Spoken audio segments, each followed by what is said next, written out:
Okay, dear FR students, I'm Abil Ahmed, FR expert. In today's concept building video, we'll be discussing MCQs. I've taken all the MCQs, I would say, from FR Pre Seen Mock June 2026. One is going to be on IAS 20, and it's very simple, I believe.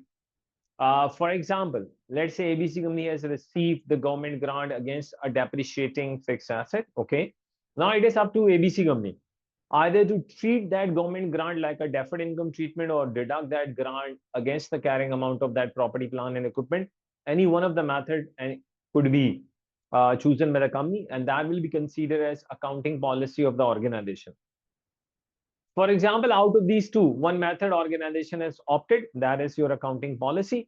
Then once you have opted the accounting policy, logically you should follow that accounting policy, apply that accounting policy consistently. Let's say in the future, if you are receiving another government grant against another depreciating asset, now if you want to follow a different accounting treatment against the another grant, then it is going to be treated as change in accounting policy. And change in accounting policy is applied retrospectively. Another scenario that relates to IFRS 15, revenue from contracts with customers. For example, ABC company has sold the goods to the customer. Okay, number one. Number two, on the request of the customer, we still hold those goods. We have received the bill payment has been made, and legally we are not the simply owner of those goods. Owner is someone else. But on the request of the simply, I would say, buyer, we are holding those goods. Those goods are separate. We have kept them separately, and on the actually we are not the owner of those goods, and we kept those goods on the request of the customer. So simply, if this is the case, this is bill and hold, but I'm going to recognize the revenue on the entire amount which I've received against the goods which I have sold, because I am holding them on the request of the buyer. That is bill and hold, because I cannot sell those goods to anyone else, and those goods I have kept separately. So I'm going to recognize the revenue against the amount which I have received. That is bill and hold. One more scenario.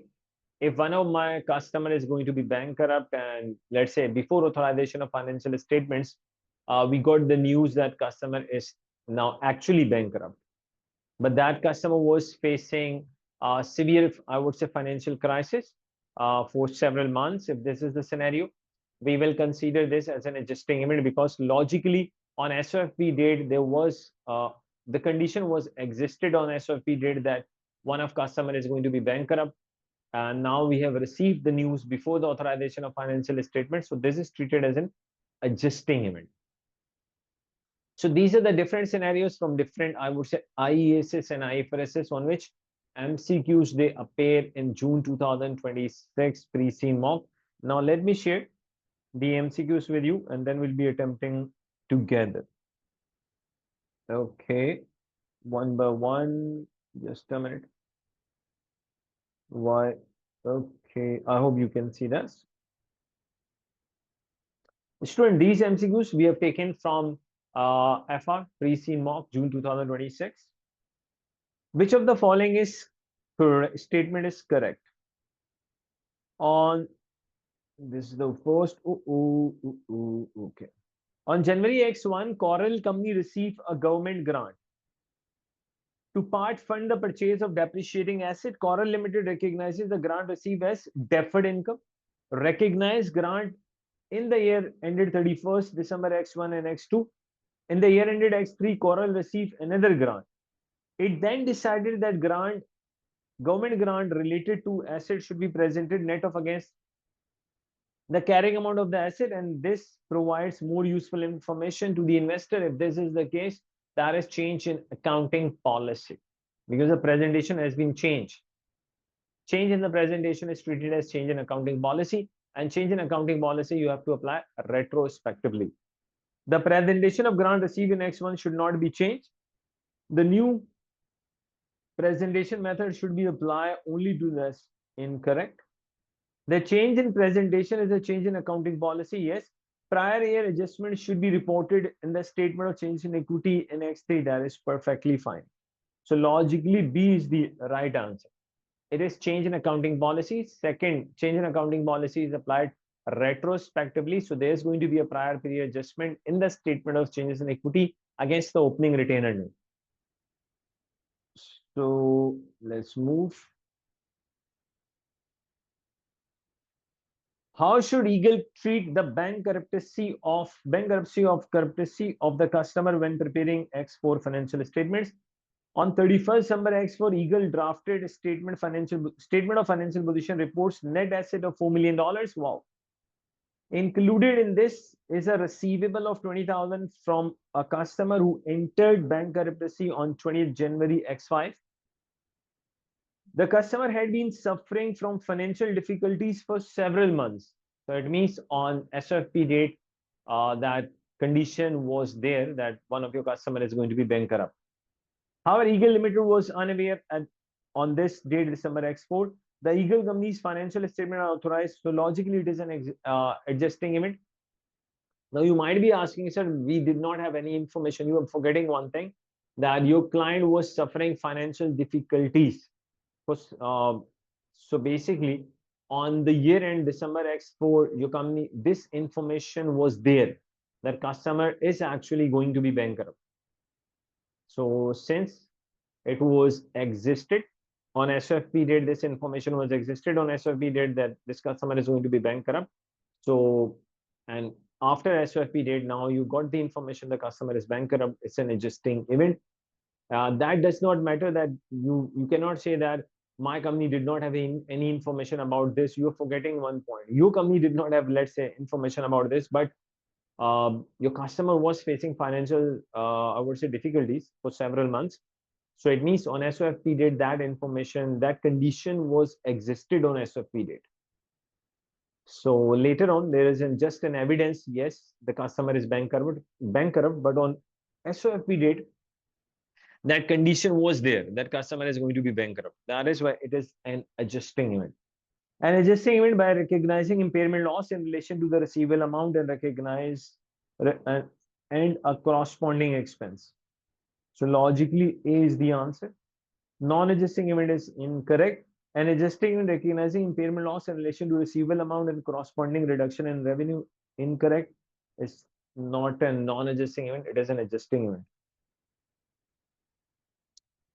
What revenue should Polrex company recognize in the year ended June X2, 30th June X2, in respect of this contract?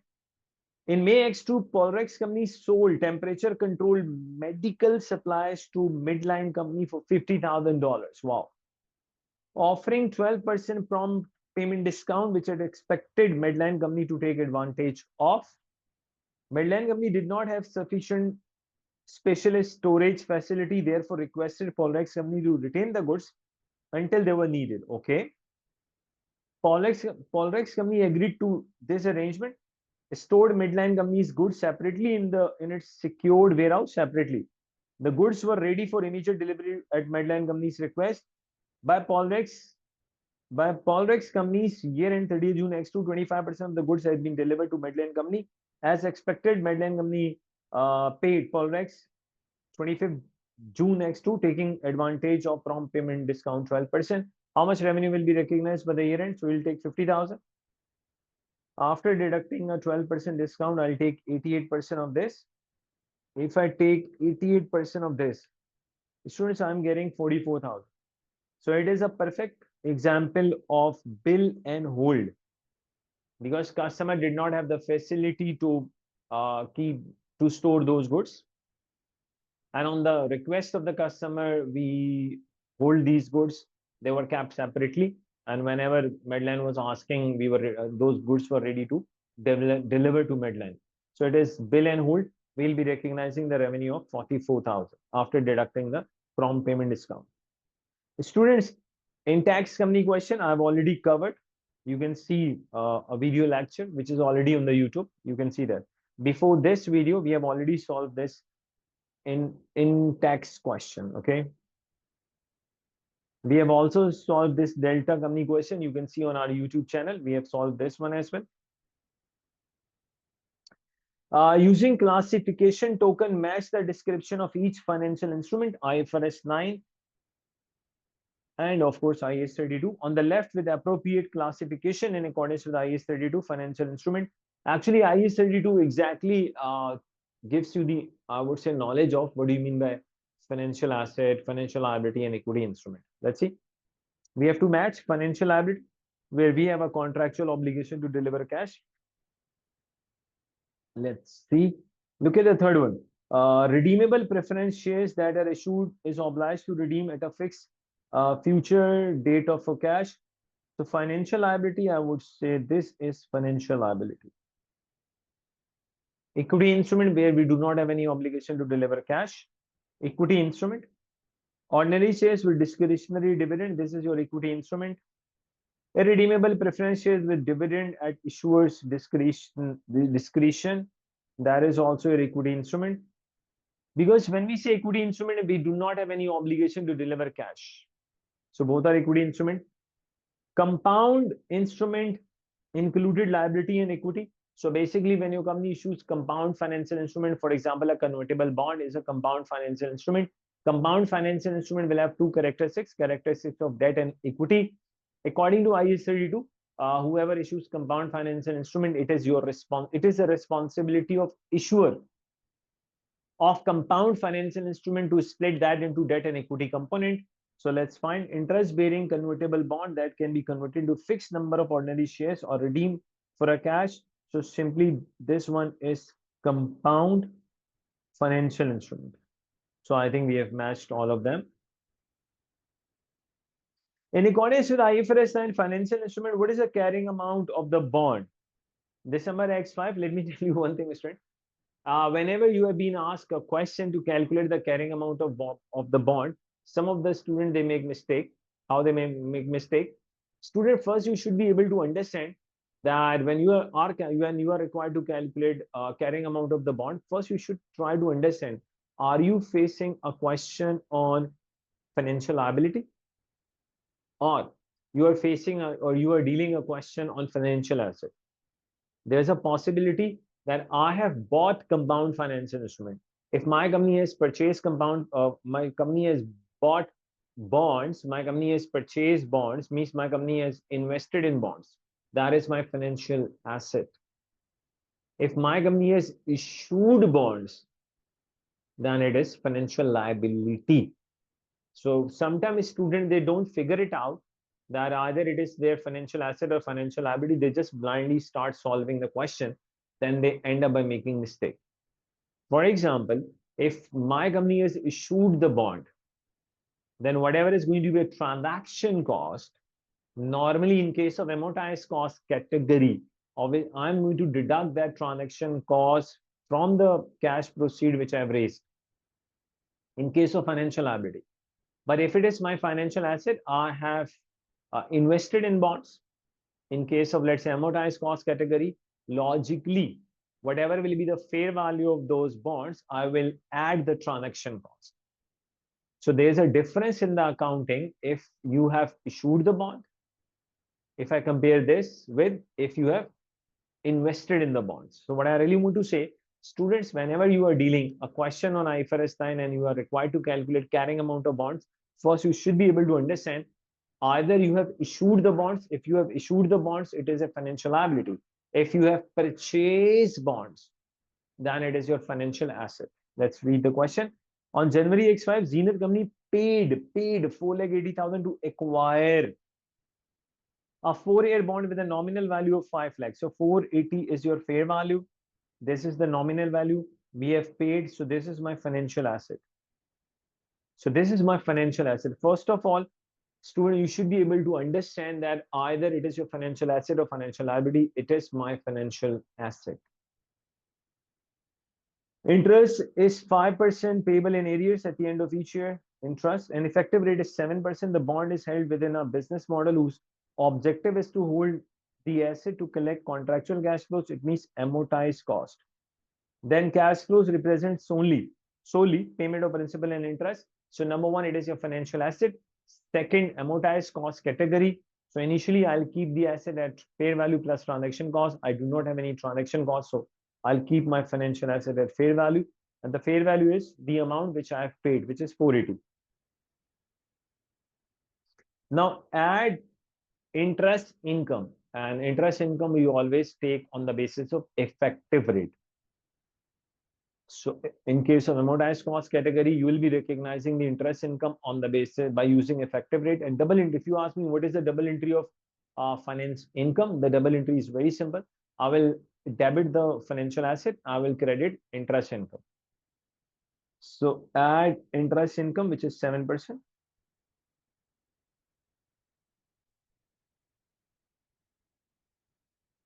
Four lakh 80,000. Take the 7% of this. I'm getting 33,600. Again, let me repeat the double entry for you. Financial asset debit by 33,600. Finance income, interest income credit by 33,600.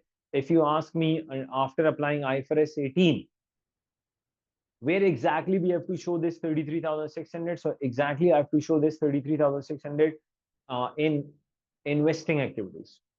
So by using due to the obviously for presentation, we know that we have to follow IFRS 18, and due to IFRS 18, this 33,600 that goes to P&L, which is normal, but we have to show under investing activities. Now, whatever interest we are receiving, interest which your company will receive, you will receive the interest on the basis of par value, nominal value. The double entry of cash interest received, the double entry of cash interest received is cash or bank debit, and your investment will be credited. So deduct the cash interest. Cash interest is simply coupon rate applied on the par value, nominal value. Coupon rate is the rate which is written on the with the bond. Another name for the coupon rate is cash interest rate. I think I'll get 25,000 if I'm not wrong. And let me repeat the double entries for you. 480, double entry of 4 lakh 80 will be financial asset, or you can say investment debit by 480, bank credit by 480. 33,600, double entry will be investment debit by 33,600. Finance income, interest income will be credit by 33,600, and double entry of 25,000 will be cash / bank debit by 25,000, financial asset, or you can say investment credit by 25. So here comes your final answer. 480 plus 33,600 minus 25,000. Students, I'm getting 4 lakh 88,600. So here comes your carrying amount. Let me tell you, the question would have been more interesting that instead of asking the carrying amount of December X5, examiner should have asked the carrying amount of December X6. To me, the question would have been more interesting. 488. Let me just give you one idea. This is the answer, okay? What if instead of X5, the question was on X6, that calculate the carrying amount which will appear on SOFP on December X6. So what do you have to do? Now for X6, you have to start from this 488. This will become brought down. 4,88,600. Add finance income, interest income at 7%. 488,600. What I'm doing right now, examiner has not asked this. I'm just giving you one step further. What if instead of X5, we were required to calculate the carrying amount of X6, then how to deal with the question? Just for that sake, I'm mentioning this. I'm solving this for you. 4,88,600. If I take 7% of this, I'm getting 34,202. Let me recheck. So that we should not be making any arithmetic error. Less. Perfect. Less cash interest. Obviously, the cash interest will remain same, which is 25,000.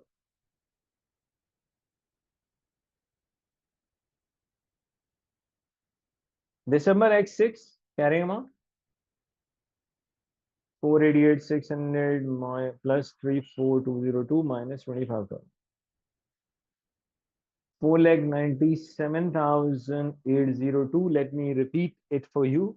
Examiner did not ask here to calculate the carrying amount of X6, just for the sake of your knowledge, that instead of X5, if the question says to you, asks you to calculate carrying amount for X6, so this would have been your answer. So that is all about, I would say, a very small and concept building video. I think we don't have any other question. And I'll be taking 30 seconds more. Students, if you enroll yourself at Abil School of Accountancy in FR or in any ACCA paper, it could be FIA, skill, professional, any paper. Let me tell you, On a very first day, you will be getting a study planner. Second, the WhatsApp support which we offer, that is the best and fastest in the entire world. Most of the time we reply within 3 to 5 minutes, and you will see majority of the time I have answered queries within 1 minute. Plus, at Kabir School of Accountancy, we do not keep any teacher assistant. All the queries will be responded by the relevant tutors. Plus, if you will be getting detailed notes as well as short notes in each and every paper. And we do conduct your live revision classes as well. And student, if you really want to get 50 marks in a very easy way, then your choice, your Ability School of Accountancy should be your first choice. So thank you very much. And let me tell you one thing, we do not only teach ACCA to you, while once you enroll yourself at our college, then with the passage of time, we do guide you as well that what sort of soft skill you should be learning. We provide you the training of all those soft skills, which you should learn to convert yourself from a raw material to the required finished goods. So thank you very much, and hope to see you and others in my all ACCA classes.